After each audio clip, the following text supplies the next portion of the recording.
बादशाह अकबर एक सुबह उठते ही अपनी दाढ़ी खुजलाते हुए बोले, अरे कोई है। तुरंत एक सेवक हाजिर हुआ। उसे देखते ही बादशाह बोले, जाओ जल्दी बुलाकर लाओ, फौरन हाजिर करो।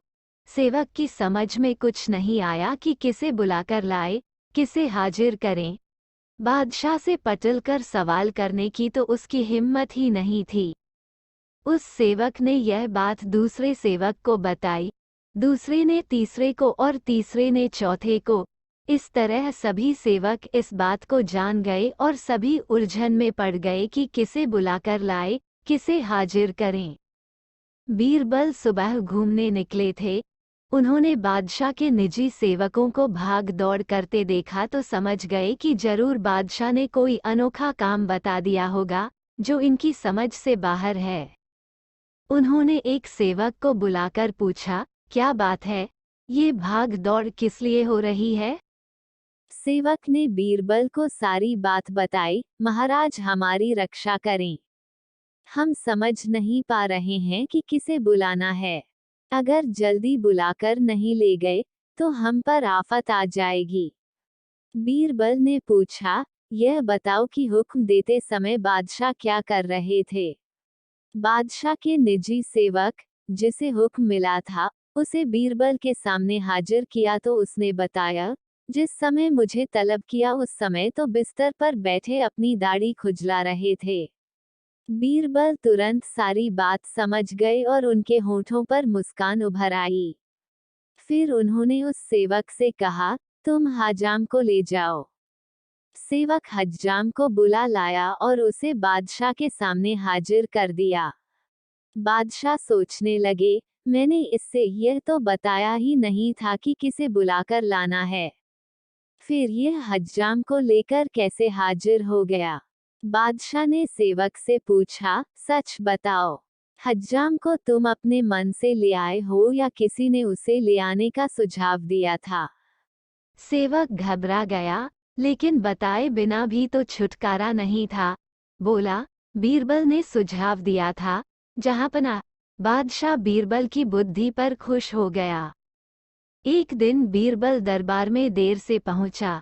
जब बादशाह ने देरी का कारण पूछा तो वह बोला, मैं क्या करता हुजूर, मेरे बच्चे आज जोर जोर से रोकर कहने लगे कि दरबार में न जाऊं। किसी तरह उन्हें बहुत मुश्किल से समझा पाया कि मेरा दरबार में हाजिर होना कितना जरूरी है। इसी में मुझे काफी समय लग गया और इसलिए मुझे आने में देर हो गई। बादशाह को लगा कि बीरबल बहानेबाजी कर रहा है। बीरबल के इस उत्तर से बादशाह को तसल्ली नहीं हुई। वे बोले, मैं तुमसे सहमत नहीं हूँ। किसी भी बच्चे को समझाना इतना मुश्किल नहीं जितना तुमने बताया। इसमें इतनी देर तो लग ही नहीं सकती। बीरबल हंसता हुआ बोला, हुजूर, बच्चे को गुस्सा करना या डपटना तो बहुत सरल है, लेकिन किसी बात को विस्तार से समझा पाना बेहद कठिन। अकबर बोले, मूर्खों जैसी बात मत करो। मेरे पास कोई भी बच्चा लेकर आओ, मैं तुम्हें दिखाता हूँ कि कितना आसान है ये काम। ठीक है, जहाँपनाह। बीरबल बोला, मैं खुद ही बच्चा बन जाता हूँ और वैसा ही व्यवहार करता हूँ। तब आप एक पिता की भांति मुझे संतुष्ट करके दिखाएं। फिर बीरबल ने छोटे बच्चे की तरह बर्ताव करना शुरू कर दिया। उसने तरह तरह के मुंह बनाकर अकबर को चिढ़ाया और किसी छोटे बच्चे की तरह दरबार में यहाँ वहाँ उछलने कूदने लगा। उसने अपनी पगड़ी जमीन पर फेंक दी। फिर वह जाकर अकबर की गोद में बैठ गया और लगा उनकी मूंछों से छेड़छाड़ करने। बादशाह कहते ही रह गए, नहीं, नहीं मेरे बच्चे, ऐसा मत करो, तुम तो अच्छे बच्चे हो ना। सुनकर बीरबल ने जोर जोर से चिल्लाना शुरू कर दिया। तब अकबर ने कुछ मिठाइयाँ लाने का आदेश दिया, लेकिन बीरबल जोर जोर से चिल्लाता ही रहा। अब बादशाह परेशान हो गए, लेकिन उन्होंने धैर्य बनाए रखा। वह बोले, बेटा, खिलौनों से खेलोगे? देखो कितने सुंदर खिलौने हैं। बीरबल रोता हुआ बोला, नहीं, मैं तो गन्ना खाऊंगा। अकबर मुस्कराए और गन्ना लाने का आदेश दिया। थोड़ी ही देर में एक सैनिक कुछ गन्ने लेकर आ गया, लेकिन बीरबल का रोना नहीं थमा। वह बोला, मुझे बड़ा गन्ना नहीं चाहिए, छोटे छोटे टुकड़े में कटा गन्ना दो। अकबर ने एक सैनिक को बुलाकर कहा कि वो एक गन्ने के छोटे छोटे टुकड़े कर दे। ये देखकर बीरबल और जोर से रोता हुआ बोला, नहीं, सैनिक गन्ना नहीं काटेगा, आप खुद काटें इसे। अब बादशाह का मिजाज बिगड़ गया, लेकिन उनके पास गन्ना काटने के अलावा और कोई चारा न था, और करते भी क्या, खुद अपने ही बिछाए जाल में फंस गए थे। वह गन्ने के टुकड़े करने के बाद उन्हें बीरबल के सामने रखते हुए बोले, अकबर, लो इसे खा लो बेटा। अब बीरबल ने बच्चे की भांति मचलते हुए कहा, नहीं, मैं तो पूरा गन्ना ही खाऊंगा। बादशाह ने एक साबुत गन्ना उठाया और बीरबल को देते हुए बोले, लो पूरा गन्ना और रोना बंद करो। लेकिन बीरबल रोता हुआ ही बोला, नहीं, मुझे तो इन छोटे टुकड़ों से ही साबुत गन्ना बनाकर दो। कैसी अजब बात करते हो तुम, यह भला कैसे संभव है? बादशाह के स्वर में क्रोध भरा था, लेकिन बीरबल रोता ही रहा। बादशाह का धैर्य चुक गया। बोले, यदि तुमने रोना बंद नहीं किया तो मार पड़ेगी तब। अब बच्चे का अभिनय करता बीरबल उठ खड़ा हुआ और हंसता हुआ बोला, नहीं नहीं, मुझे मत मारो हुजूर, अब आपको पता चला कि बच्चे की बेतुकी जिदों को शांत करना कितना मुश्किल काम है। बीरबल की बात से सहमत थे अकबर। बोले, हाँ, ठीक कहते हो, रोते चिल्लाते जिद पर अड़े बच्चे को समझाना बच्चों का खेल नहीं। वो एक दिन अकबर व बीरबल बाग में सैर कर रहे थे। बीरबल लतीफ़ा सुना रहा था और अकबर उसका मजा ले रहे थे। तभी अकबर को नीचे घास पर पड़ा बांस का एक टुकड़ा दिखाई दिया। उन्हें बीरबल की परीक्षा लेने की सूझी। बीरबल को बांस का टुकड़ा दिखाते हुए वह बोले, क्या तुम इस बांस के टुकड़े को बिना काटे छोटा कर सकते हो? बीरबल लतीफ़ा सुनाता सुनाता रुक गया और अकबर की आंखों में झांका। अकबर कुटिलता से मुस्कराए। बीरबल समझ गया कि बादशाह सलामत उससे मजाक करने के मूड में हैं। अब जैसा बेसिर पैर का सवाल था तो जवाब भी कुछ वैसा ही होना चाहिए था। बीरबल ने इधर उधर देखा। एक माली हाथ में लंबा बांस लेकर जा रहा था। उसके पास जाकर बीरबल ने वो बांस अपने दाएं हाथ में ले लिया और बादशाह का दिया छोटा बांस का टुकड़ा बाएं हाथ में। बीरबल बोला, हुजूर, अब देखिए इस टुकड़े को, हो गया न बिना काटे ही छोटा। बड़े बांस के सामने वो टुकड़ा छोटा तो दिखना ही था। निरुत्तर बादशाह अकबर मुस्करा उठे बीरबल की चतुराई देखकर। बीरबल एक ईमानदार तथा धर्मप्रिय व्यक्ति था। वो प्रतिदिन ईश्वर की आराधना बिना नागा किया करता था।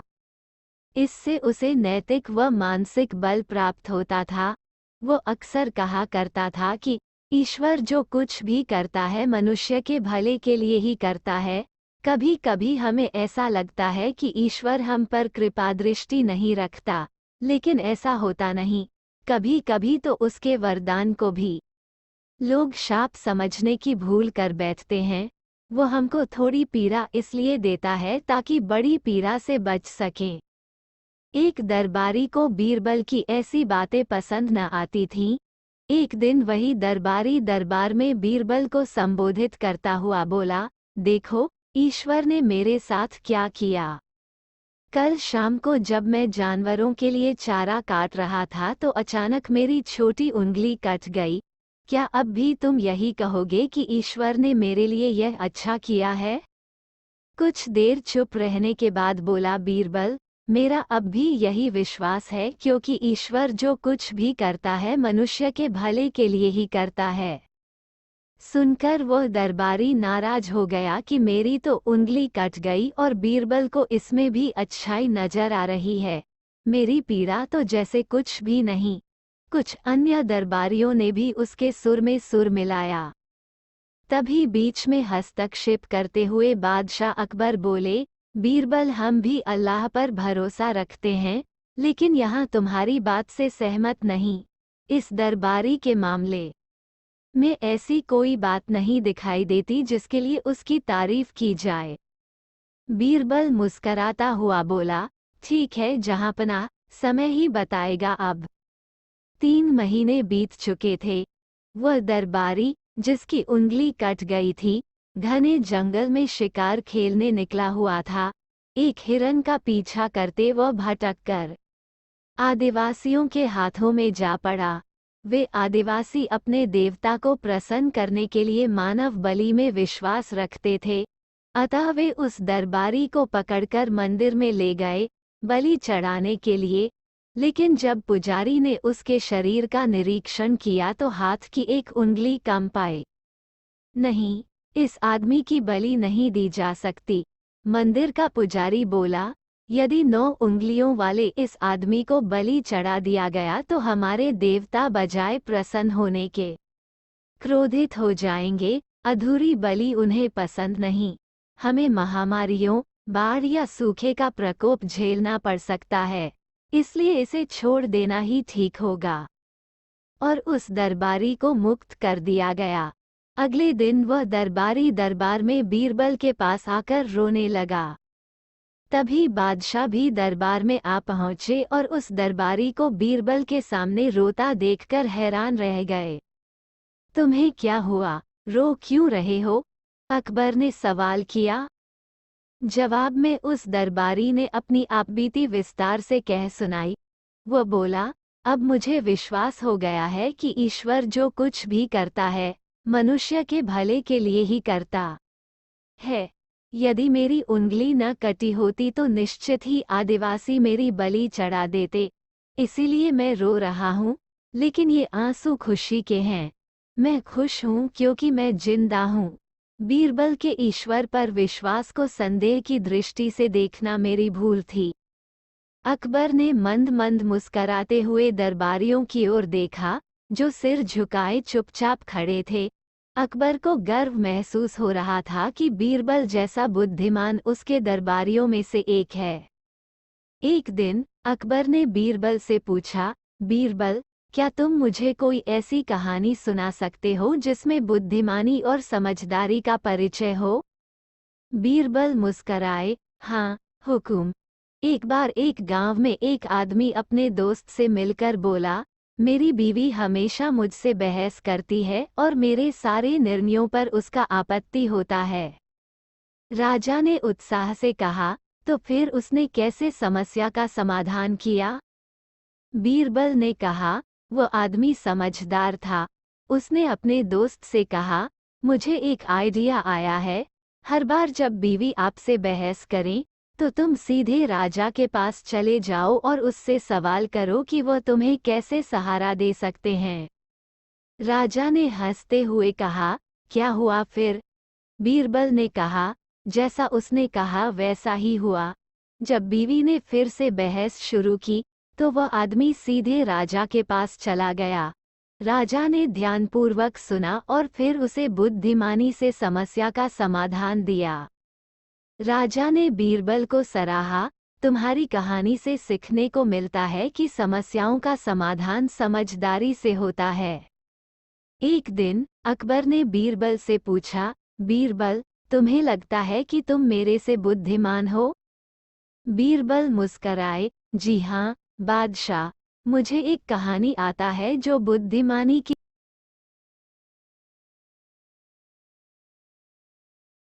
एक बार वजीर अबुल फजल ने अकबर बादशाह के सामने बीरबल से कहा, बीरबल, तुम्हें अकबर बादशाह ने सूअर और कुत्तों का अफसर नियुक्त किया है। इस पर बीरबल ने कहा, बहुत खूब, तब तो आपको भी मेरी आज्ञा में रहना पड़ेगा।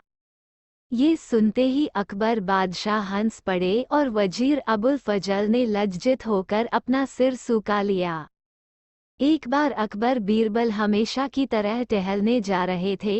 रास्ते में एक तुलसी का पौधा दिखा तो मंत्री बीरबल ने झुककर प्रणाम किया। अकबर ने पूछा, कौन है ये? बीरबल, ये मेरी माता हैं। अकबर ने तुलसी के झाड़ को उखाड़कर फेंक दिया और बोला, कितनी माता है तुम लोगों की। बीरबल को उसका जवाब देने की एक तरकीब सूझी। आगे एक बिच्छू पत्ती खुजली वाला झाड़ मिला। बीरबल ने उसे दंडवत प्रणाम कर कहा, जय हो बाप मेरे। अकबर को गुस्सा आया और दोनों हाथों से झाड़ को उखाड़ने लगा। इतने में अकबर को भयंकर खुजली होने लगी तो अकबर बोला, बीरबल ये क्या हो गया। बीरबल ने कहा, आपने मेरी मां को मारा इसलिए ये गुस्सा हो गए। अकबर जहां भी हाथ लगाता खुजली होने लगती तथा बोला कि बीरबल जल्दी ही कोई उपाय बताओ। बीरबल बोला, उपाय तो है लेकिन वो भी हमारी मां है तथा उससे ही विनती करनी पड़ेगी। अकबर बोला, जल्दी करो। आगे गाय खड़ी थी।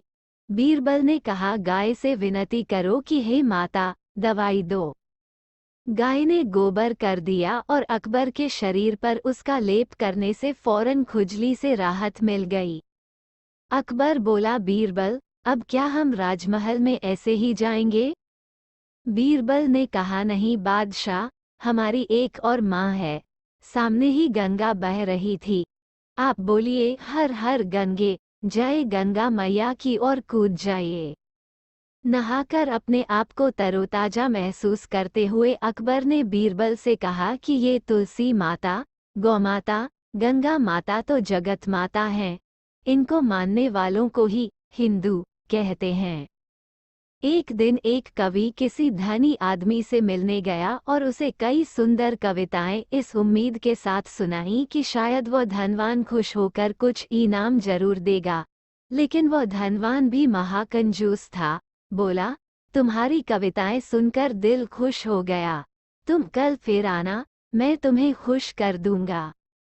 कल शायद अच्छा इनाम मिलेगा। ऐसी कल्पना करता हुआ वह कवि घर पहुंचा और सो गया। अगले दिन वह फिर उस धनवान की हवेली में जा पहुंचा। धनवान बोला, सुनो कवि महाशय, जैसे तुमने मुझे अपनी कविताएं सुनाकर खुश किया था, उसी तरह मैं भी तुमको बुलाकर खुश हूँ। तुमने मुझे कल कुछ भी नहीं दिया, इसलिए मैं भी कुछ नहीं दे रहा। हिसाब बराबर हो गया। कवि बेहद निराश हो गया। उसने अपनी आप बीती एक मित्र को कह सुनाई और उस मित्र ने बीरबल को बता दिया। सुनकर बीरबल बोला, अब जैसा मैं कहता हूँ वैसा करो। तुम उस धनवान से मित्रता करके उसे खाने पर अपने घर बुलाओ। हाँ, अपने कवि मित्र को भी बुलाना मत भूलना। मैं तो खैर वहाँ मौजूद रहूंगा ही। कुछ दिनों बाद बीरबल की योजनानुसार कवि के मित्र के घर दोपहर को भोज का कार्यक्रम तय हो गया। नियत समय पर वह धनवान भी आ पहुंचा। उस समय बीरबल, कवि और कुछ अन्य मित्र बातचीत में मशगूल थे। समय गुजरता जा रहा था लेकिन खाने पीने का कहीं कोई नामो निशान न था। वे लोग पहले की तरह बातचीत में व्यस्त थे। धनवान की बेचैनी बढ़ती जा रही थी। जब उससे रहा न गया तो बोल ही पड़ा, भोजन का समय तो कब का हो चुका। क्या हम यहाँ खाने पर नहीं आए हैं। खाना? कैसा खाना? बीरबल ने पूछा। धनवान को अब गुस्सा आ गया। क्या मतलब है तुम्हारा? क्या तुमने मुझे यहाँ खाने पर नहीं बुलाया है? खाने का कोई निमंत्रण नहीं था। ये तो आपको खुश करने के लिए खाने पर आने को कहा गया था, जवाब बीरबल ने दिया। धनवान का पारा 7वें आसमान पर चढ़ गया। क्रोधित स्वर में बोला, ये सब क्या है? इस तरह किसी इज्जतदार आदमी को बेइज्जत करना ठीक है क्या? तुमने मुझसे धोखा किया है। अब बीरबल हंसता हुआ बोला, यदि मैं कहूँ कि इसमें कुछ भी गलत नहीं तो तुमने इस कवि से यही कहकर धोखा किया था ना कि कल आना, सो मैंने भी कुछ ऐसा ही किया। तुम जैसे लोगों के साथ ऐसा ही व्यवहार होना चाहिए। धनवान को अब अपनी गलती का आभास हुआ और उसने कवि को अच्छा इनाम देकर वहां से विदा ली। वहां मौजूद सभी बीरबल को प्रशंसा भरी नजरों से देखने लगे।